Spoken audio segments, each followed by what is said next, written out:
In CTV, Scott Hurst following the story closely. Good morning, Scott. What is the latest on the investigation so far? Good morning, Akshay. Too early to determine an exact cause, as you mentioned, but the Transportation Safety Board of Canada has 20-plus investigators on site at Pearson International Airport. They'll be examining the wreckage, which is still sitting on the tarmac, still impacting, as you mentioned, 2 runways.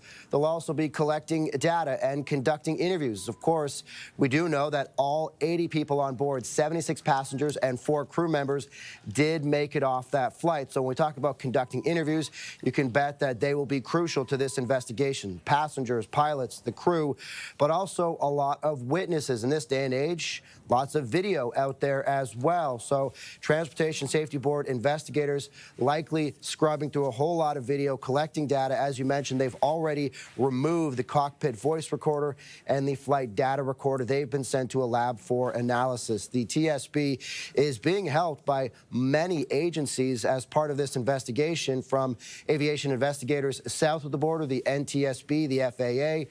The manufacturer is also helping, as well as the operator, Delta. And so there's a lot to work through as part of this investigation. We're seeing a lot of the social media viewer video that is shared from witnesses, and this account even being shared by passengers as well. And so there is a lot to go through at this point. As we heard, it's too early to determine an exact cause, but a lot of these questions they'll try to sift through right now. Were there environmental factors, wind, how are the runways in terms of the conditions on the runways? Of course, we know there's been a lot of winter weather impacting travel at Pearson Airport. So there's a lot to sift through right now. This is very early in the investigation, but they do have a lot of investigators on site working through everything they need to get through right now, Akshay. Right, Scott. Let's also discuss the other impacts because of this crash. We're talking about several flight delays since Monday.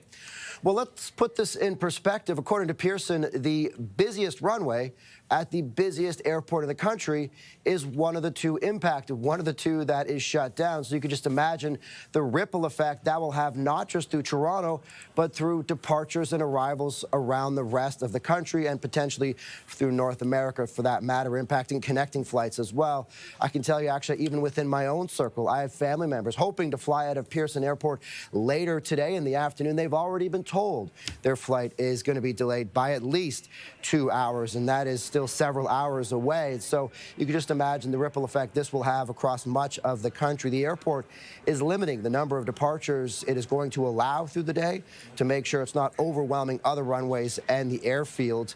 And we're already seeing, as you mentioned, this is from Pearson Airport's social media account, saying that as of 7 a.m. this morning, 5% of departing flights and 6% of arriving flights have been canceled. And so there is a lot of ripple effect from these 2 runways being closed, and we're expecting maybe they could reopen tomorrow, but then the airport authority will have to inspect the runways once the wreckage is removed. So of course that takes time as well. So the advice to travelers: check your flight before you get to the airport. CTV Scott Hurst. Scott, thank you. Thanks, Akshay.